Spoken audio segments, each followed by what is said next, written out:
Dentro de un mes tenemos un triste aniversario para la ciudad de Guadalajara que espero no pase desapercibido. También hablaremos de ello para ver si lo escucha a quien le corresponda.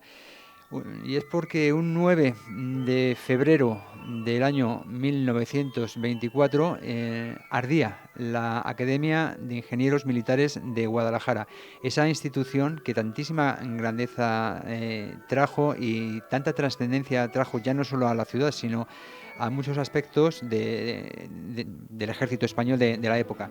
Ese es el tema que me ha querido traer hoy Rafa de Lucas. Buenos días, Rafa, bienvenido de nuevo a esta casa y ya completamente emocionado porque vamos a hablar de esta academia tan poco conocida, por otra parte, para muchos guadalajareños, pero que tan trascendente fue a finales del siglo XIX, principios del siglo XX, ¿no? Buenos días. Efectivamente, buenos días, José Luis, y feliz año a ti y a todos los Eso, feliz año, oyentes feliz año. de radio. Pues efectivamente, dando vueltas estos días de cómo podía empezar el año 2024 y sobre qué tema quería hablar, pues claro, me vino a la cabeza inmediatamente casi, porque llevamos dando vueltas en el archivo a esta cuestión por celebrar y conmemorar algo que creo que tiene todo el sentido, y además porque esta institución, como tú muy bien decías, tuvo una enorme importancia científica en todo lo que tiene que ver con la aerostación y luego la aeronáutica, pero no solo en España, sino en Europa. Pues esta institución, que se ubicó en Guadalajara en 1833, ahora contaré en detalle cómo fue su evolución, hasta que desgraciadamente se quema en 1924, repito, pues dándole vueltas a sobre qué podíamos hablar, pues no se me ocurrió otra mejor idea, y pensando que era fecha 9 de enero, Sí. pues el que dentro de un mes, efectivamente, como tú decías, va a hacer un siglo Un que siglo. desapareció esa importantísima institución, repito, científica, militar, pero sobre todo científica a nivel europeo y casi mundial. O sea, ya no estamos hablando solo de Guadalajara o de la trascendencia a nivel nacional, sino a nivel internacional y a nivel mundial, por muchos aspectos que aquí se investigaron y que tuvieron luego bueno, sus ecos y sus resonancias en implementaciones tecnológicas de última línea en aquel entonces, de absoluta vanguardia a finales del 19, principios del 20, a nivel mundial, como decíamos, ¿no? Sí, efectivamente. Bueno, voy a empezar citando, bueno, hay varios trabajos, pero yo diría que uno de los más importantes es este librito que he traído aquí, que es el de Andrés García Bodega, cuyo título es Guadalajara y los ingenieros militares, que editó el Colegio de Arquitectos de Guadalajara, que igualmente ha sido una institución siempre muy activa en todo lo que hace. Fíjate que ahora están rememorando todo lo que tiene que ver con bueno, Velázquez Bosco, Sí. todo lo que, bueno, están haciendo un trabajo ahora sobre los castillos, en el que estamos nosotros colaborando, un trabajo importantísimo. Quiero decir que el Colegio de Arquitectos de Guadalajara, la demarcación, también le tenemos mucho que agradecer por la preocupación que ha tenido durante todos estos años. Fíjate, curiosamente, creo que lo he dicho alguna vez, los colegios de arquitectos en España se crean justamente en 1931, cuando se crean también los archivos históricos provinciales. Fíjate qué casualidades tenemos y qué conexiones más curiosas. Bueno, pues nosotros, el Archivo Histórico Provincial de Guadalajara, desde hace muchos años, con el propio Colegio de Arquitectos, pues mantenemos una estrecha relación. Bueno, pues efectivamente, este es el tema que vamos a tratar. Y vamos a retrotraernos al siglo XIX, fíjate, José Luis, siglo XIX, primer tercio del siglo XIX. Es en 1833 cuando en una Guadalajara, iba a decir, bueno, triste, porque lo era una ciudad triste, era una ciudad empobrecida, era una ciudad devastada y maltratada por todas las secuelas que venían de la guerra de la independencia. Era una ciudad que había perdido muchísimos habitantes, era una ciudad que también, hombre, ya esto ocurre en el siglo XVII, pero en el XVIII, y se acentúa en el XIX el abandono, entre comillas, por parte de los Infantado, de los Mendoza, de lo que es todo este territorio, pues hace que la ciudad pues pierda importancia, y desde luego desde el punto de vista económico y social pues es una ciudad empobrecida y, como decía, devastada. Pero el ayuntamiento, en aquellos años, en aquel primer tercio del siglo XIX, hizo un gran trabajo y bueno, hizo memoriales, presentó instancias y presentó todo tipo de digamos, peticiones al Estado español, al gobierno de España de entonces, porque ya se había creado ese germen de lo que iba a ser la Academia Militar de Ingenieros a principios del siglo XIX, y cuando se estaba buscando un lugar donde ubicarla, esta Academia de Ingenieros, que primero se inició, o de forma inicial se ubica en Madrid, después hay un intento por parte de la ciudad de Alcalá de Henares también de traerse para sí su ubicación. Finalmente es Guadalajara quien gana esa batalla. Pues bueno, presentan como edificio posible para albergar la academia lo que había sido la antigua fábrica de paños, ni más ni menos, la Real Fábrica de Paños de Guadalajara, que estuvo aquí ubicada también en el Palacio de Montes Claros desde 1711 o 13, ahora no recuerdo exactamente la fecha, que se crea, hasta 1863. Pero repito, esos 110 o 120 años, bueno, la fábrica de paños nunca fue un negocio muy boyante, pero es verdad que dio riqueza a la ciudad de Guadalajara, la enriqueció social y económicamente, y sobre todo atrajo a muchísimas familias de fuera de España, extranjeros que eran especialistas pues en cardar la lana, Sí, etcétera. tejedores, etcétera. Exactamente, pues de ahí tenemos las familias estas que tenemos, los Van del Mer, que son familias que existen en Guadalajara, los Fruiters, que eran cardadores, fíjate, que vienen de Países Bajos, y bueno, todo esto. Entonces ya, repito, en 1863, una vez que se instala la academia, pues empieza a tomar forma como germen, ya te digo, de ciencia importantísimo, relacionado todo primero con la aerostación y luego con la aeronáutica. Hay una remodelación de los estudios que se hace en los años 60, 1867-69, que lleva a cabo un ingeniero cuyo nombre ahora no recuerdo, pero un ingeniero muy importante, y que toma como ejemplo ni más ni menos que las academias militares de París, de Bruselas, de Metz. Es decir, que estábamos a ese nivel en Guadalajara, a ese nivel.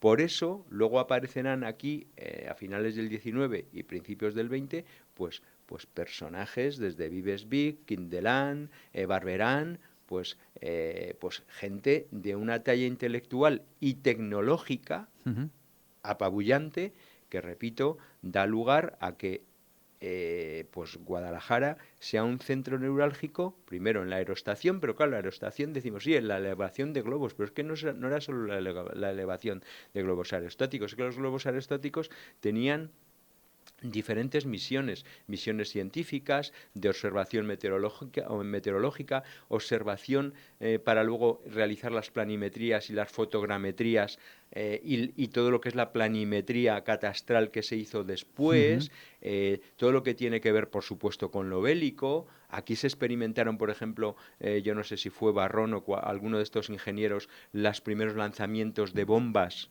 fíjate, con bombarderos, aviones ya en Guadalajara. Es decir, que es que era una ciudad absolutamente eminente y preeminente en esta cuestión. Incluso luego dio lugar, fíjate, a que personajes pues de la talla de Buero Vallejo pues nacieran aquí. ¿Por qué? Pues porque su padre era padre militar, era efectivamente. ingeniero militar, era uno de los profesores, de los tenientes profesores de la Sí. Academia Militar de Guadalajara. Además, esta academia, si no me equivoco, estaba en pleno contacto con las equivalentes a nivel europeo, es decir, era un tentáculo más de toda esa corriente europea que estaba investigando, en principio, el tema del globo aerostático, de los globos cautivos, de los dirigibles, después de la aeronáutica. Tenían entre ellos una conexión muy, muy fuerte. Totalmente. Y una retroalimentación constante, ¿no? Sí, sí, no. Además, fíjate, compartían los métodos con la Escuela Militar de Bruselas, con la Escuela Politécnica de París, con la de Artillería e Ingeniería de Metz, y además hacían análisis minuciosos de todas sus instalaciones, de todo lo que iban investigando. Es decir, que era, además, la ciencia hay que compartirla, lógicamente, y así se avanza. Para que progrese. Y como tú muy bien decías, efectivamente, pues aquí en Guadalajara pues no solo se compartían experiencias, sino que se traducían tratados sobre aerostación y la incipiente aeronáutica, pues como los de Durán, como el Tratado de Arquitectura de León Reynaud, que era toda la arquitectura relacionada con los hangares, con todo este tipo de cuestiones, que es Sí, maravilloso. O sea, que eran muchísimas disciplinas, además de la aeronáutica y aerostática, las que se trabajaban aquí.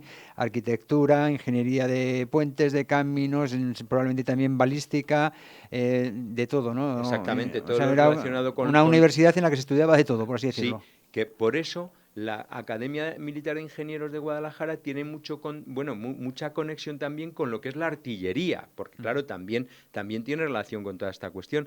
Pero fíjate hasta el punto de que ahora, volviendo a esa noche terrible en el que el edificio del Palacio de Montes Claros arde, que es donde está la academia, donde, Sí. repito, previamente había estado la Real Fábrica de Paños, pues claro, un edificio magnífico, pero que ya tenía y ya había tenido ya a lo largo de todo ese tiempo, pues claro, estamos hablando casi de un siglo, de 1833 Claro. a Y de 1924. técnicas constructivas antiguas, en las cuales a lo mejor no temas de aislamiento no sé. Nada, viguería de madera, Exacto. imagínate, pues todo pasto de las llamas fácil, ¿no? Entonces, bueno, pues parece ser que el incendio se inició en algún lugar que todavía no está precisado, pero claro, en esa noche ardió todo. Y fíjate, respecto a lo que decías, esa transversalidad de los conocimientos tiene que ver con incluso los pabellones y los gabinetes que ardieron, que fueron el de construcción, el de química, el de mineralogía, el de fotografía, el de física, ¿eh? Y además se perdieron Claro. contenidos tan importantes como eran aparatos de precisión y medida, piezas y modelos únicos que eran prototipos, Sí. primero de globos aerostáticos y de cepelines y luego ya de aviación, de modelos de aviación, colecciones de minerales y fósiles, el propio archivo histórico de la institución, una biblioteca espectacular, etcétera. Una biblioteca con más de 28.000 volúmenes, José Luis. Imaginaos de lo que estamos hablando. Y es una pena, como tú iniciabas, abrías el programa, que es que en Guadalajara, salvo unos cuantos y unos pocos, que le hemos concedido cierta importancia, no se le da importancia a esta historia de nuestra ciudad. Efectivamente. Pero Así, nada, cero así es. pelotero. Así es. Y es una pena, repito, es una pena, porque claro, porque de aquí es que resulta que aparecen personajes como Mariano Barberán, que ingresa en la Academia en 1910, o sea que es el que hace el vuelo Sevilla-Cuba, y Barberán, que tiene una trayectoria, Eduardo Barrón y Ramos Sotomayor, o sea, que es un ingeniero, bueno, con una carrera espectacular, espectacular, ingeniero y aviador además, porque es que estos eran ingenieros y aviadores, el propio Vives Big, Alfredo Quindelán, o sea, es que estamos hablando de unos personajes de una categoría ¿no? Y ya incluso espectacular. también nombres como que aunque estuvieran fuera del ejército estaban dentro del análisis científico y del análisis científico.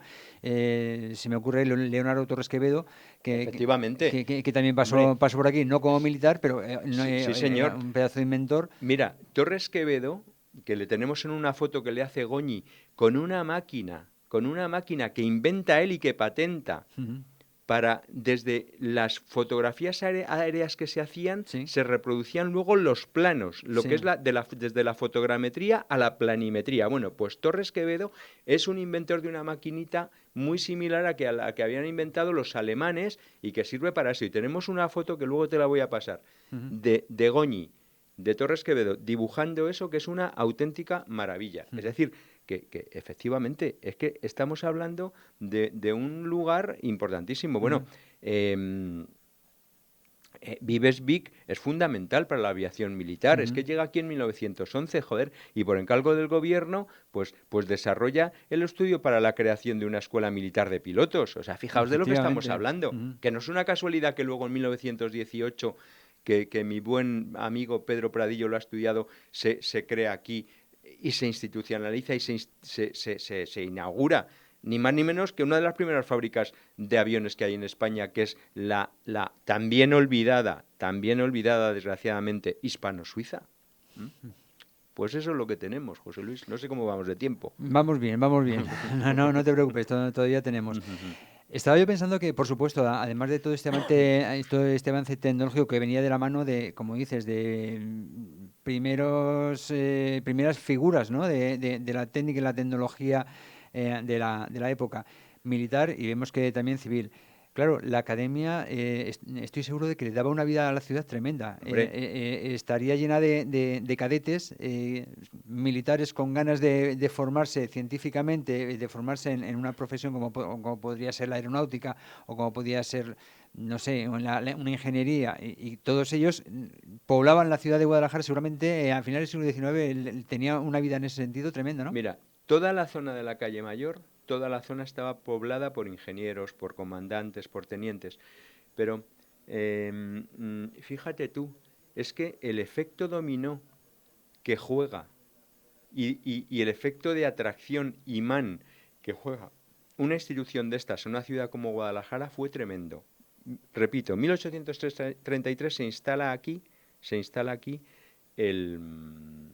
la academia. Pero es que en 1837 se crea el primer museo provincial en España. ¿Cuál es? El de Guadalajara. Efectivamente. Es que se crea uno de los primeros institutos de enseñanza media y técnicos de España.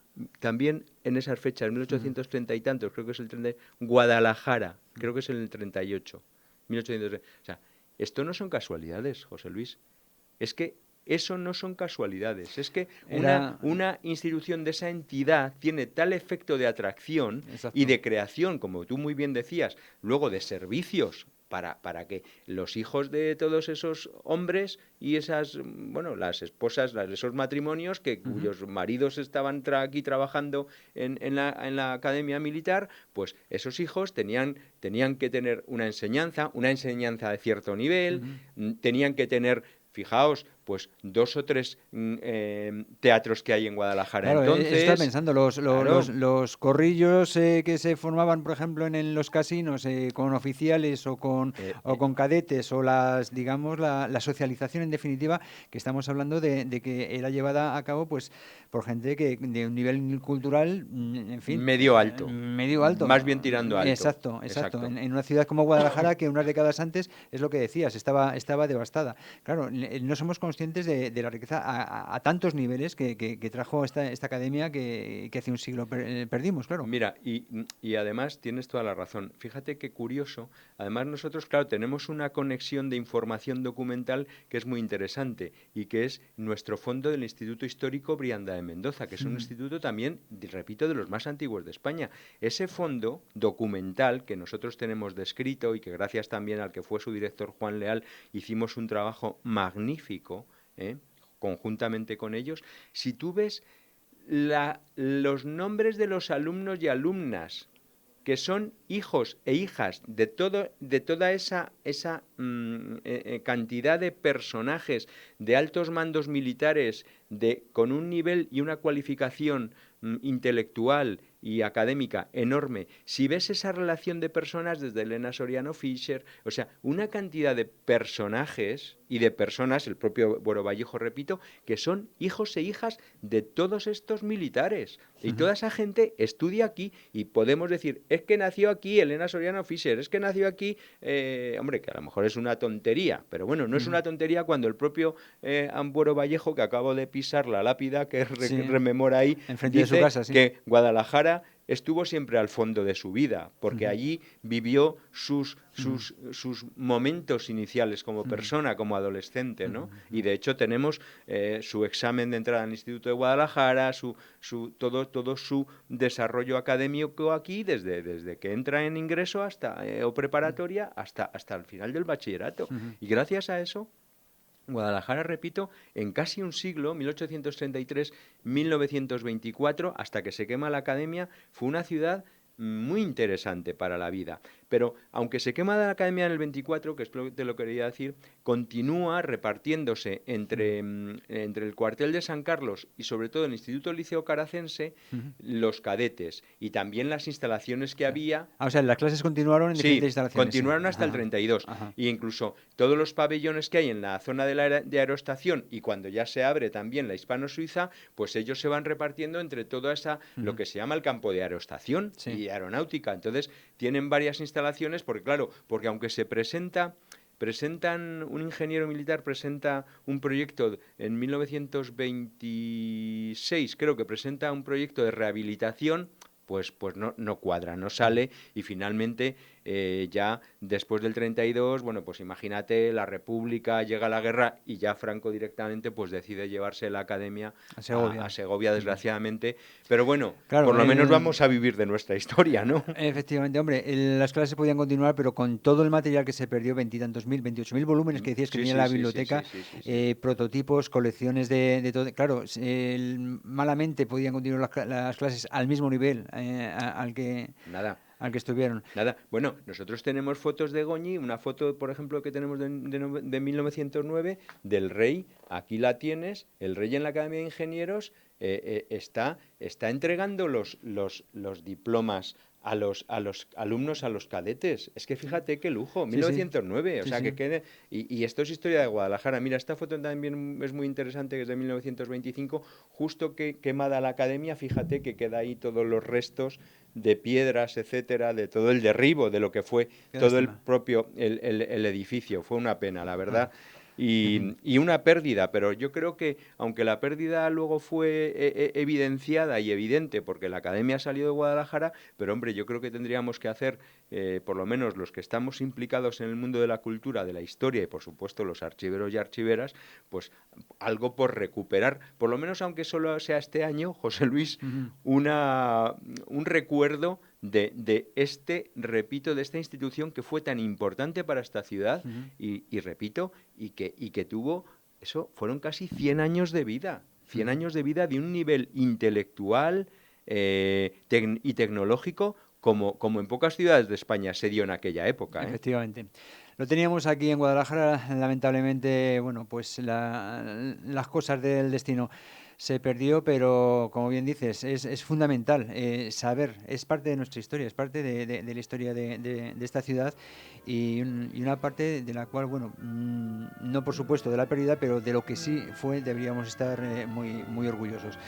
Muchísimas gracias. Ojalá, como decíamos antes de comenzar esta entrevista, alguien preste oídos a esta solicitud y diga, pues sí, vamos a ponerlo negro sobre blanco, vamos a hacer algo para que los guadalajareños tomen conciencia de lo que fue la academia y lo recuerden y lo divulguen, por supuesto. Vamos a ver si de todo lo conseguimos, Rafa. Muchas gracias, Rafa de Lucas, desde el Archivo Provincial de Guadalajara, que nos ha traído hoy esta historia tan sumamente interesante.